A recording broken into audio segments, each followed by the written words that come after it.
Good morning, everybody.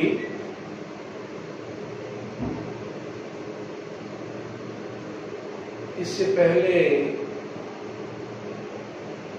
हम कई classes ले चुके हैं। कैसेट्स पे एक क्लास हुई है,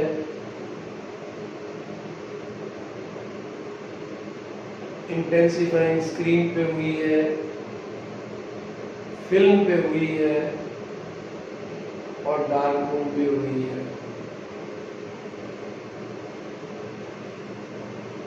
आज की ये जो क्लास है ये उन्हीं की एक समरी है।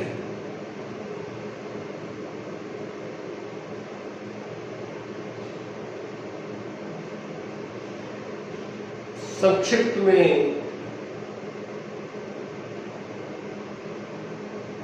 बताया गया है कि डार्क रूम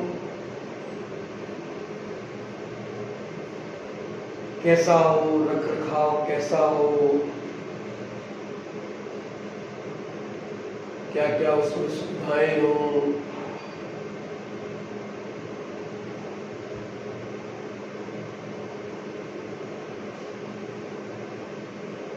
क्या क्या उसमें सुरक्षा होनी चाहिए,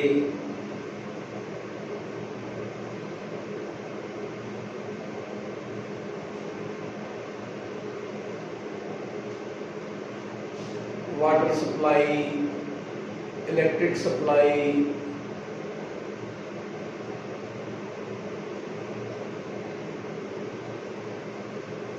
इस तरह की बातें संक्षिप्त में बताई गई है इस लेक्चर में।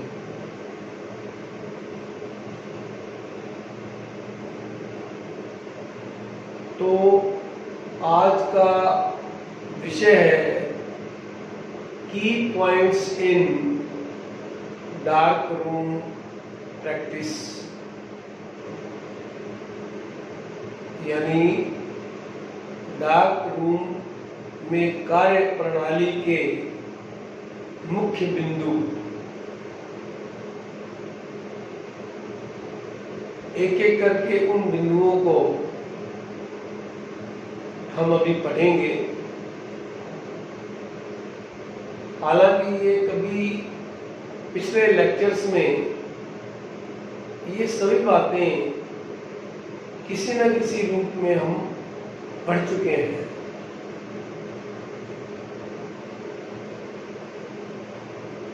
उन्हीं का एक संक्षिप्त स्वरूप आज हम पढ़ने जा रहे हैं।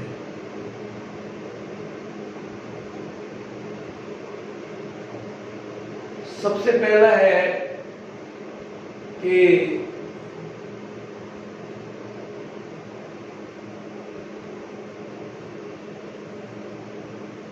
डार्क रूम का साइज सफिशिएंट होना चाहिए।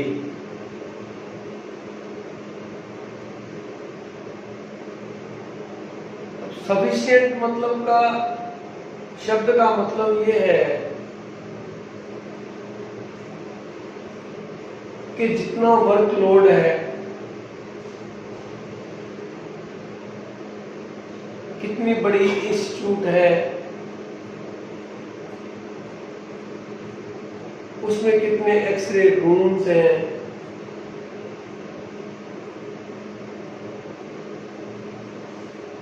कितने एक्सरे पर डे हो रहे हैं,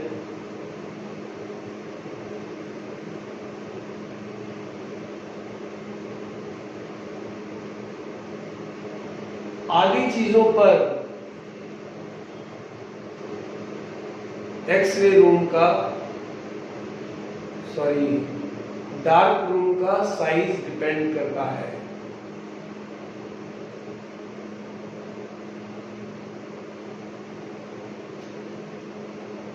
डार्क रूम में प्रोसेसिंग यूनिट जो लगेगी वो भी वर्कलोड के हिसाब से बड़ी लगेगी या छोटी लगेगी, जो कि वेट बेंच पे होगी। इसी तरह से ड्राई बेंच होगी, उसमें हॉपर होगा,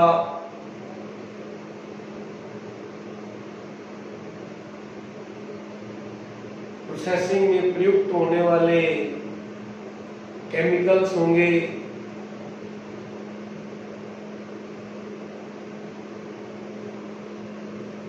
कैसेट्स होंगी, हैंगर्स होंगे, उनको सुखाने के लिए ड्रायर होगा,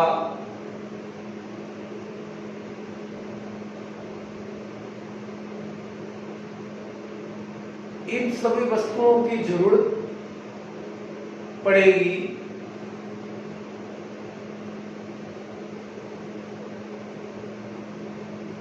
लेकिन उस डार्क रूम पर कितना वर्कलोड है,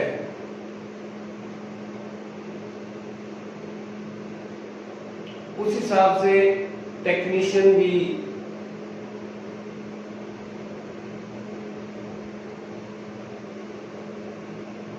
रखने होंगे।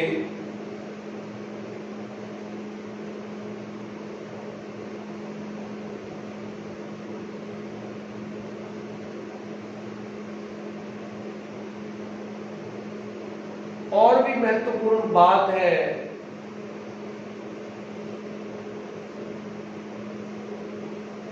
कि डार्क रूम लाइट प्रूफ होना अति आवश्यक है।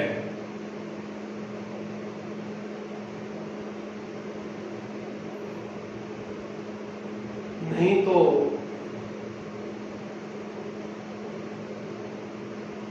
एक्सरे फिल्म प्रोसेसिंग के रिजल्ट्स अच्छे नहीं मिलेंगे।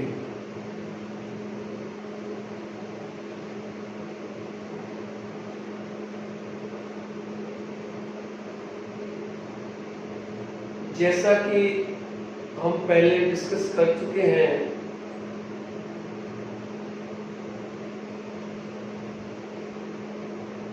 उसकी एंट्रेंस इनडायरेक्ट रूप से होनी चाहिए। या मैंने एक डायग्राम बनाया है,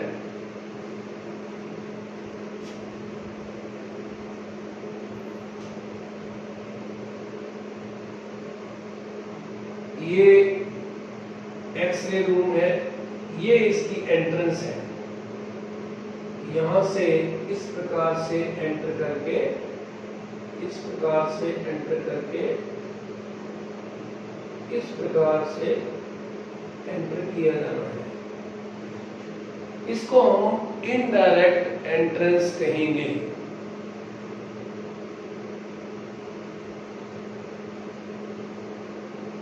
इसमें भी गेट लगे होंगे, इंटरलॉकिंग सिस्टम होगा,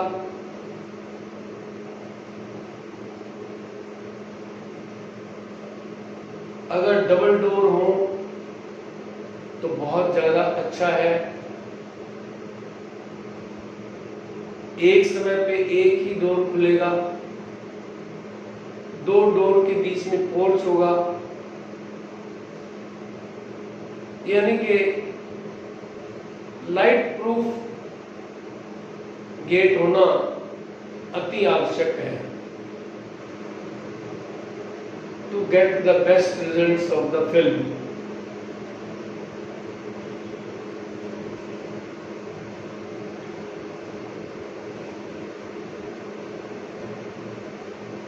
दूसरा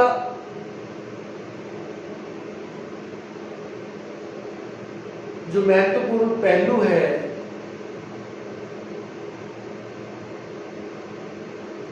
कि आप लोग जब रेडियोग्राफर बन जाओगे तो आप लोगों की लाइफ करीब करीब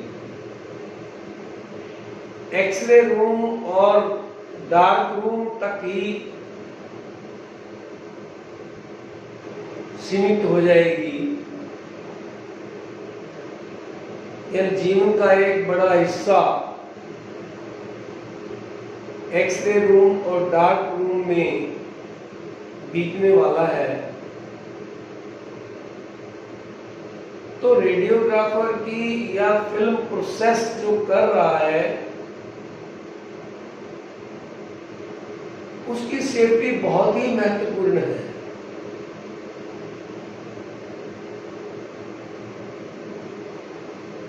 उसकी सेफ्टी के लिए दीवारों का कंक्रीट का बना हुआ बहुत आवश्यक है, ताकि एक्सरे रेडिएशन पेनेट्रेट करके डार्क रूम में ना जा सकें।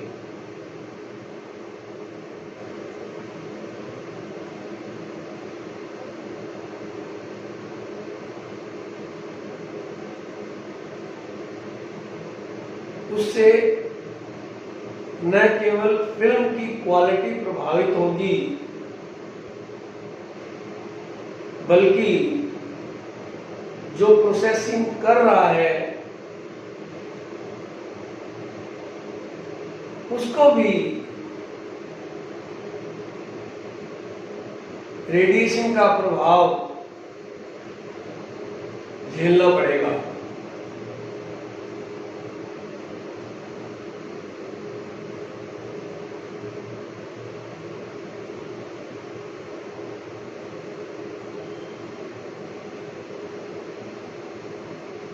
इन दीवारों की मोटाई के बारे में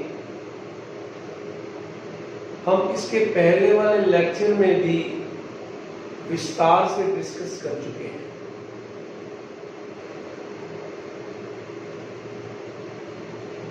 अब बात करते हैं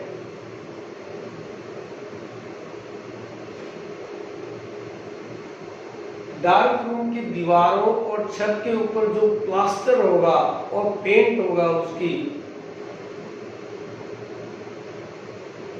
छत और दीवारों पे स्मूथ प्लास्टर होना चाहिए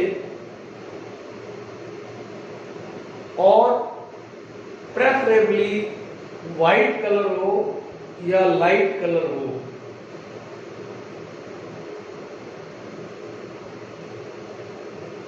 ताकि जो सेफ लाइट हम लगाएंगे डार्क रूम के अंदर,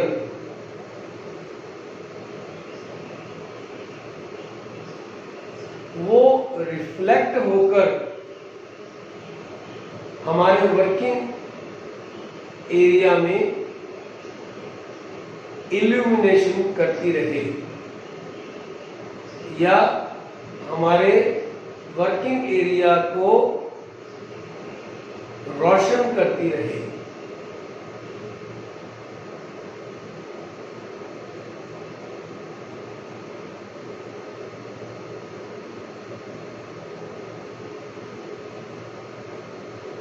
कैसेट से फिल्म निकालना, हैंगर में लगाना, अलग अलग प्रोसेसिंग टैंक्स में डालना, उसके बाद उसको ड्राई करना, ये सारे काम हम सेफ लाइट के अंदर करते हैं।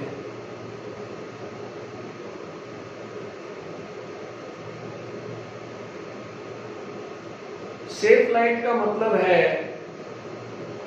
कि ऐसी लाइट जो फिल्म को खराब ना करे,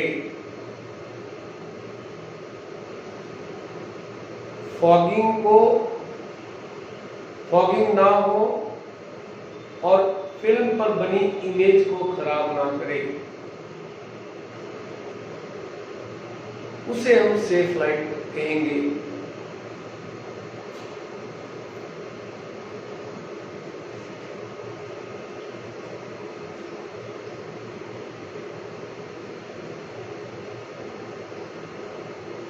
सेफ लाइट प्रोसेसिंग के दौरान में काम आएगी, फिल्म लोडिंग अनलोडिंग के दौरान काम आएगी,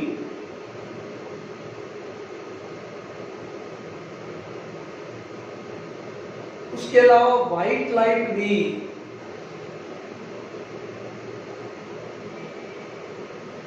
डार्क रूम में होनी चाहिए। डार्क रूम के मेंटेनेंस के लिए और क्लीनिंग के लिए।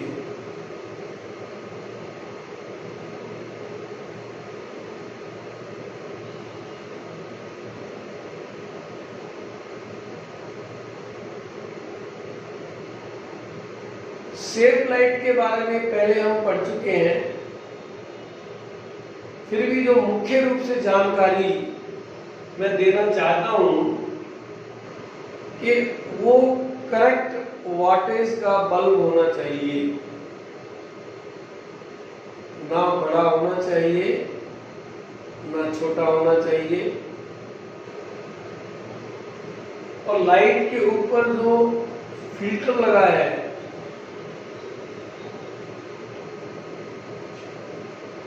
वो फिल्टर भी फिल्म मोनोक्रोमेटिक है, यानी ब्लू लाइट सेंसिटिव है या ग्रीन लाइट सेंसिटिव है, उस प्रकार से उसके हिसाब से ही फिल्टर लगा होना चाहिए।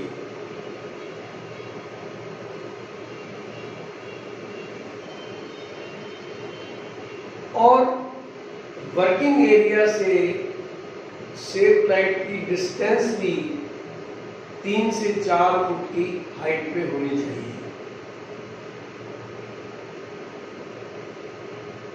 कल हमने पढ़ा था डायरेक्ट सेफ लाइट और indirect safe light. Indirect safe light को हम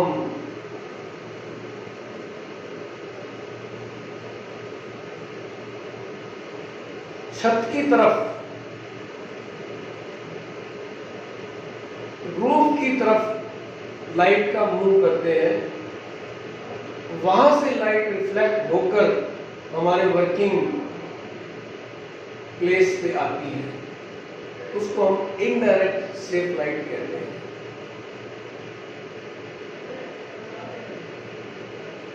अब हम बात करते हैं कि डार्क रूम का फर्श किस प्रकार होना चाहिए। फर्श स्लिपरी नहीं होना चाहिए, दाग धब्बे उस पे न लगे, केमिकल रेजिस्टेंट होना चाहिए, केमिकल से फर्श खराब ना हो जाए, और कोई चीज उस पर बिखर जाए तो इजीली क्लीनेबल होना चाहिए, साफ हो जाए, आराम से आसानी से साफ हो जाए, ऐसा फर्श होना चाहिए।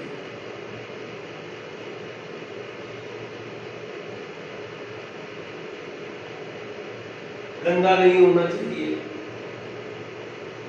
केमिकल रेजिस्टेंट होना चाहिए,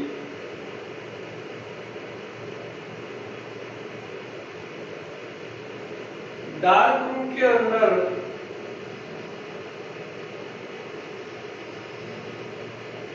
रिंजिंग और वॉशिंग टैंक्स मस्ट होते हैं। पहले अपनी डेवलपिंग करेंगे, फिर रिंजिंग करेंगे। रिंजिंग का मतलब मैंने कल बताया था खंगालना।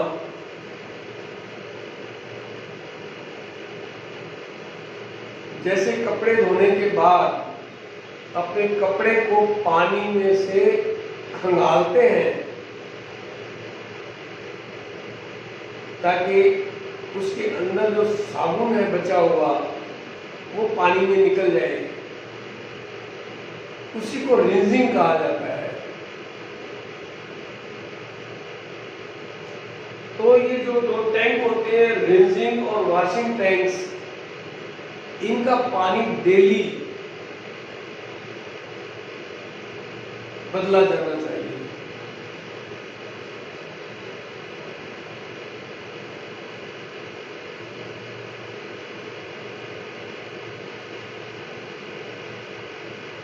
अंदर इतनी सफिशिएंट जगह होनी चाहिए, wet bench, dry bench, chemicals का स्टोरेज, कैसेट्स का स्टोरेज, हॉपर,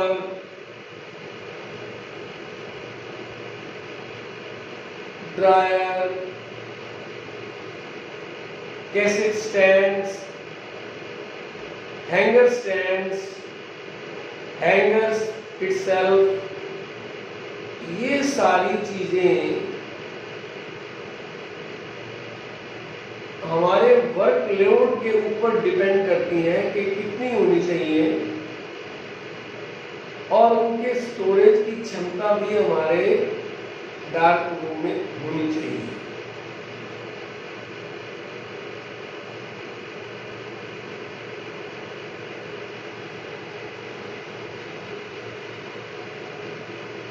हमारा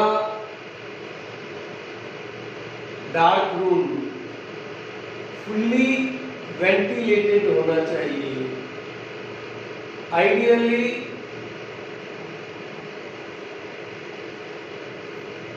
एयर कंडीशन हो तो बहुत अच्छी बात है, नहीं तो 1 घंटे में 10 बार अंदर की हवा बाहर और बाहर की ताजी हवा अंदर जानी चाहिए। इस प्रकार का अरेंजमेंट वेंटिलेशन का एग्जॉस्ट फैन के द्वारा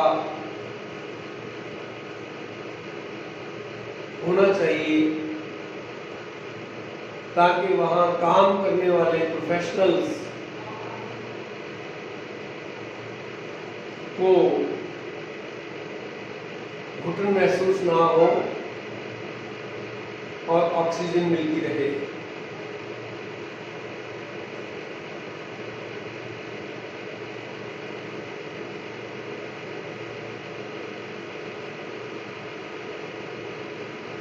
सुरक्षित लगातार बिजली की सप्लाई होनी चाहिए।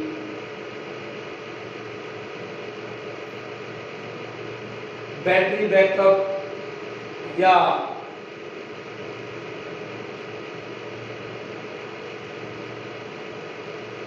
जनरेटर की व्यवस्था होनी चाहिए।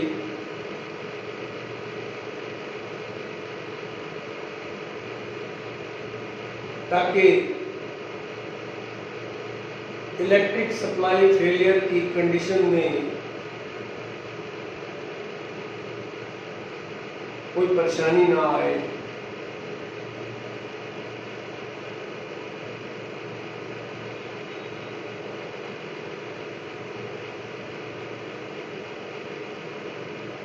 डार्क रूम में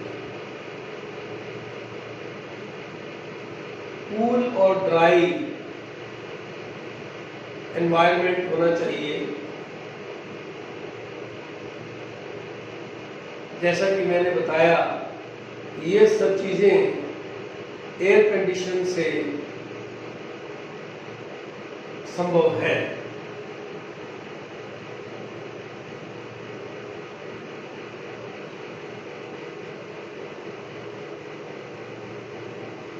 हमारे वेट एरिया में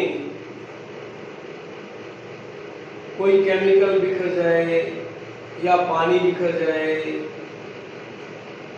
और एक सिंक होगा जिसपे हमें बार बार हाथ धोने की आवश्यकता पड़ती है, तो पानी का ड्रेनेज सिस्टम भी अच्छा होना चाहिए। ऐसा नहीं हो कि डार्क रूम में पानी खड़ा रहे। और लगातार हॉट एंड कोल्ड वाटर की सप्लाई बनी रहनी चाहिए और एक मिक्सर होना चाहिए जो गर्म और ठंडे पानी को मिक्स करके हमें प्रोवाइड कर सके।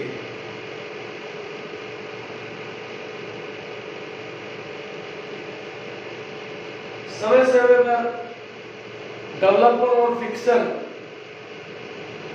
चेंज करते रहना चाहिए।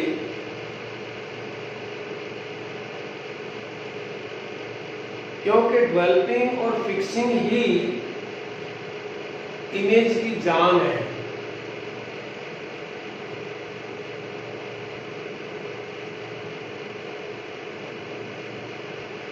जितना सब कुछ हम सब कर रहे हैं ये इमेज बढ़िया प्राप्त करने के लिए कर रहे हैं। फाइनल जो इमेज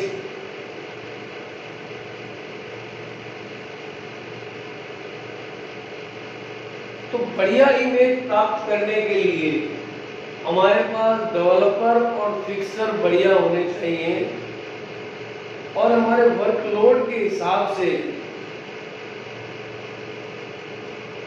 क्योंकि ये कंज्यूमेबल आइटम है,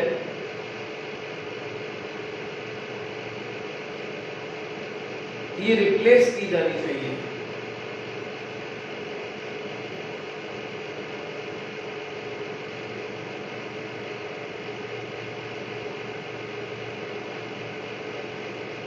जिस तरह से ऑपरेशन थिएटर के बाहर लाइट लगी होती है, वार्निंग लाइट, उसी प्रकार एक्सरे के बाहर भी वार्निंग लाइट लगी होनी चाहिए कि कार्य प्रगति पर है, अंदर प्रोसेसिंग चालू है।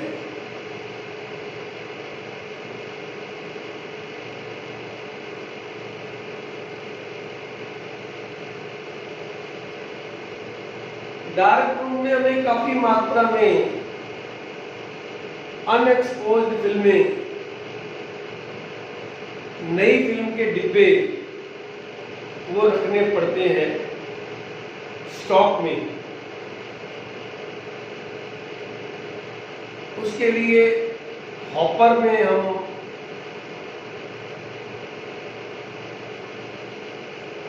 वो कैसेट के डिब्बे वर्टिकली रखते हैं, हॉरिजॉन्टली एक दूसरे के ऊपर नहीं रखते कभी भी, ये नियम है, ताकि प्रेशर से फिल्म खराब ना हो। अनएक्सपोज्ड फिल्म का स्टोरेज करने का एक तरीका है कि इनके डिब्बे वर्टिकली रखे जाते हैं, हॉरिजॉन्टली एक दूसरे के ऊपर कभी नहीं रखे जाते हैं। ये सवाल एग्जाम में पूछ सकते हैं।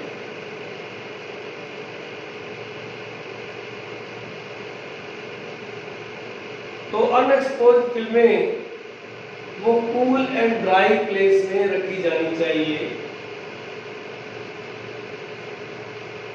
और ऐसी जगह पे रखी जानी चाहिए कि रेडिएशन का एक्सपोजर ना हो।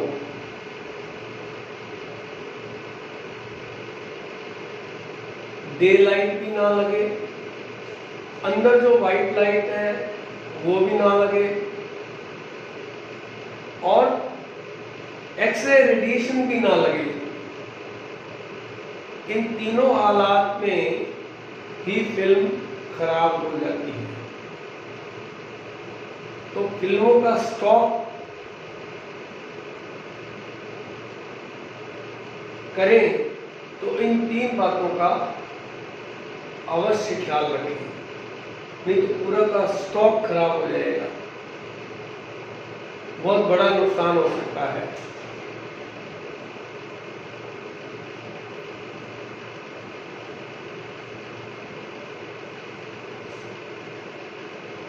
अनएक्सपोज्ड या एक्सपोज्ड फिल्म को जब हम प्रोसेसिंग के लिए ले जाते हैं तो कभी गीले हाथों से ना पकड़ें, उससे फिल्म के ऊपर दाग धब्बे पड़ सकते हैं।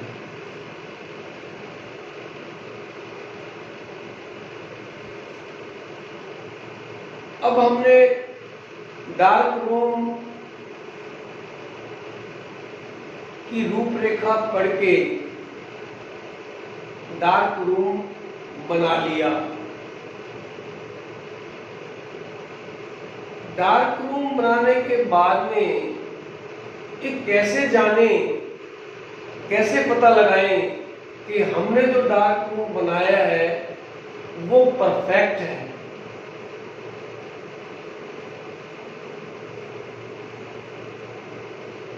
उसको कैसे टेस्ट करेंगे कि ये जो डार्क रूम बना है ये बिल्कुल सही है और हमें बेस्ट रिजल्ट्स देगा।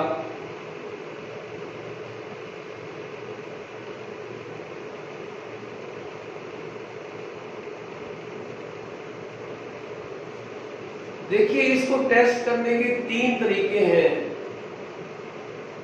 क्योंकि लाइट जो है वो डार्क रूम के अंदर 3 प्रकार से जा सकती है। एक तो डे लाइट, जो कि व्हाइट लाइट होती है।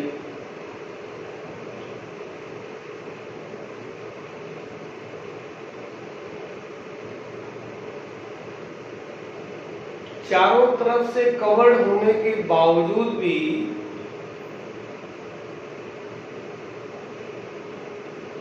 डे लाइट अगर डार्क रूम के अंदर जाती है तो वो हमारी फिल्म के परिणाम को प्रभावित कर सकती है।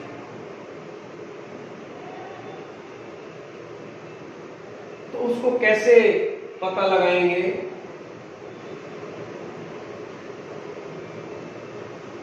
डार्क रूम में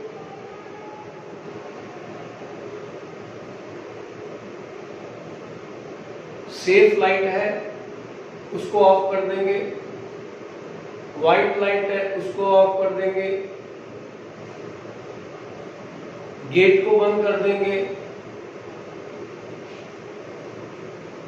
अब 5-7 मिनट तक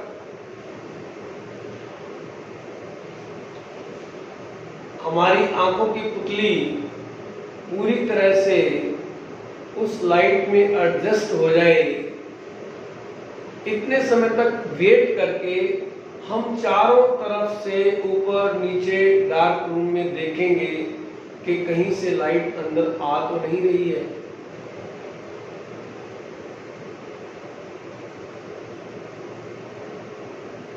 अगर आ रही है तो वो हमारे परिणाम को निश्चित ही प्रभावित करेगी, तो उसको तुरंत बंद किया जाना चाहिए।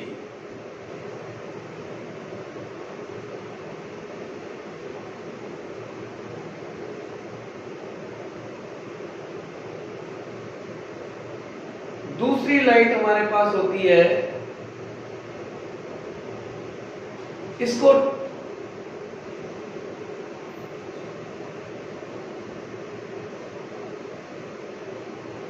टेस्ट कैसे कर सकते हैं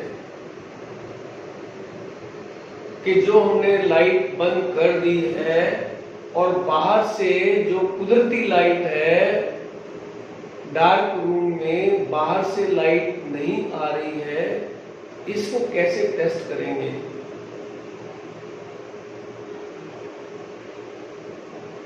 इसके लिए हम एक अनएक्सपोज्ड फिल्म लेंगे, उसको ड्राई बेंच के ऊपर रख देंगे और उसका आधा हिस्सा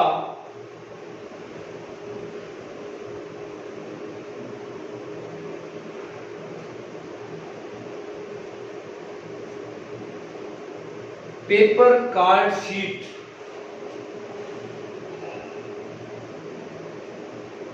ये पेपर कार्ड शीट क्या होती है? थोड़ा मोटा पेपर होता है, जैसे आपने शादी ब्याह में जो इनविटेशन कार्ड आता है उसमें एक थिक पेपर, मोटा पेपर लिया जाता है। उस पेपर से आधी फिल्म को कवर कर देंगे।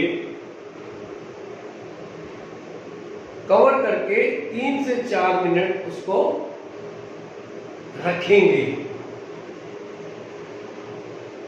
अब उस फिल्म को हम प्रोसेस कर लेंगे। यहां मैंने पिक्चर के माध्यम से बताने का प्रयास किया है। ये फिल्म है और ये वो पेपर कार्ड शीट है, ये वाली।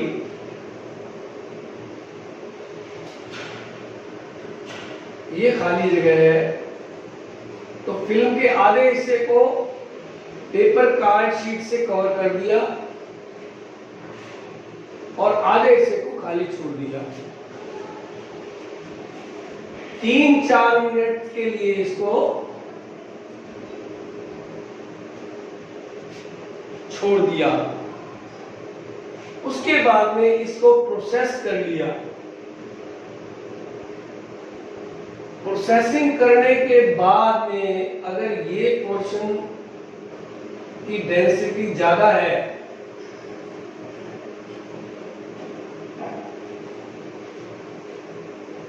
इसका मतलब डार्क रूम में कहीं ना कहीं से लाइट आ रही है। तो जहां से लाइट आ रही है उसको बंद कर सकते हैं। उसके बाद में इस प्रोसीजर को रिपीट कर सकते हैं जब तक कि ये यहां पे जो डेंसिटी है, फिल्म का एक्सपोजर है, ये होना बंद ना हो जाए।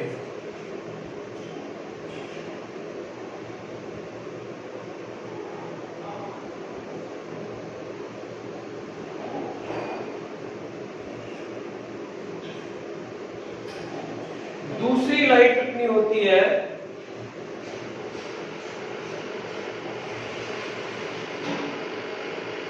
Safe light. अब कैसे पता लगाएं सेफ लाइट एक्सरे फिल्म के लिए सेफ है?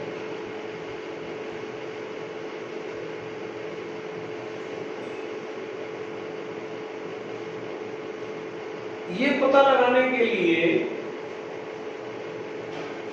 सेफ लाइट फॉगिंग टेस्ट, ऊपर वाले टेस्ट का नाम था व्हाइट लाइट फॉगिंग टेस्ट और इसका नाम है सेफ लाइट फॉगिंग टेस्ट।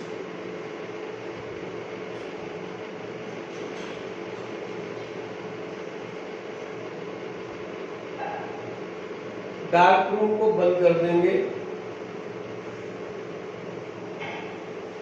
ये हमने पहले ही सुनिश्चित कर लिया कि बाहर की कोई लाइट अंदर नहीं आ रही है। व्हाइट लाइट लीकेज टेस्ट कर लिया, व्हाइट लाइट फॉगिंग टेस्ट कर लिया। उससे ये सुनिश्चित हो गया कि बाहर की कोई रोशनी डार्क रूम में नहीं आ रही है। अब हम ये सुनिश्चित करना चाहते हैं कि हमारी जो सेफ लाइट है, जिसको हमने कहा ये सेफ है, वो वाकई सेफ है या नहीं। उसके लिए टेस्ट करेंगे safe light fogging test. Dark room को बंद कर देंगे,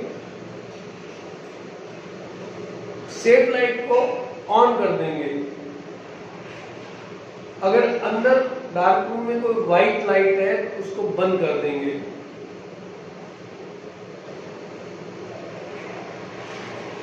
अब जो वर्किंग एरिया है, जहां पे हमने कैसेट में से फिल्म को निकालना है, हैंगर में लगाना है, प्रोसेसिंग करनी है, उस वर्किंग एरिया में एक फिल्म को रखेंगे और उसके ऊपर एक कॉइन रखेंगे।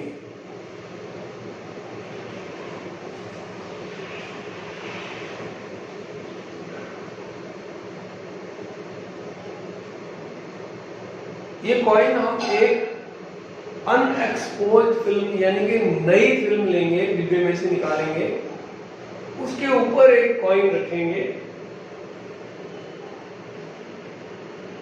पहले हम इसको 1 मिनट के लिए रखेंगे, फिर इसकी प्रोसेसिंग करेंगे।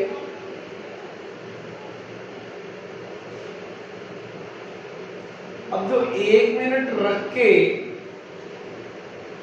हमने प्रोसेस कर ली फिल्म, इसके ऊपर अगर कॉइन का निशान आता है, इसका मतलब सेफ लाइट सेफ नहीं है, यानी कि कॉइन का निशान नहीं आना चाहिए, तभी सेफ लाइट को सेफ मानेंगे। अगर 1 मिनट में कॉइन का निशान फिल्म के ऊपर नहीं आता तो 2 मिनट में ट्राई करेंगे, उसमें भी निशान नहीं आता तो 3 मिनट में और फिर 4 मिनट में। यानी इस प्रकार हम ये सुनिश्चित कर लेंगे कि ये सेफ लाइट सेफ है। और अगर कॉइन का निशान फिल्म पे आता है, इसका मतलब safe light is not safe. अब सेफ ना होने के क्या क्या कारण हो सकते हैं?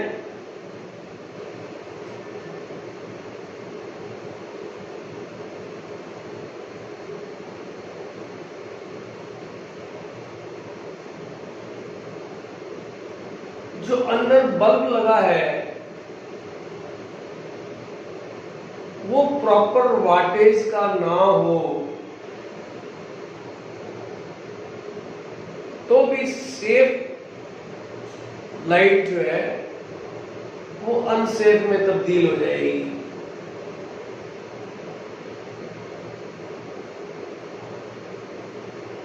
बल्ब के आगे फिल्टर लगा होता है, अगर वो फिल्टर सही नहीं है तो भी सेफ लाइट अनसेफ लाइट में कन्वर्ट हो जाएगी।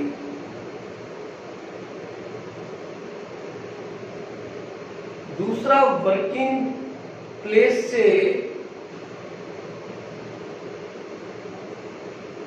सेफ लाइट की दूरी, जहां हमने सेफ लाइट फिक्स की हुई है, क्या उसके और वर्किंग एरिया की दूरी 3 या 4 फीट से कम तो नहीं है?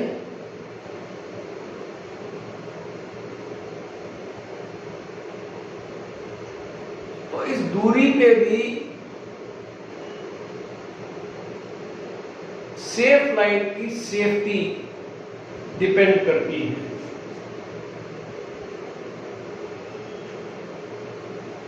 लास्टली, अगर सेफ लाइट बहुत पुरानी होगी तो भी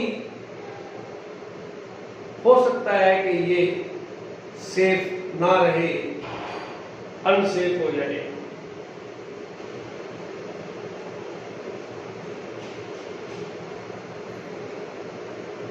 तो आज के लेक्चर में इतना ही। Thank you very much.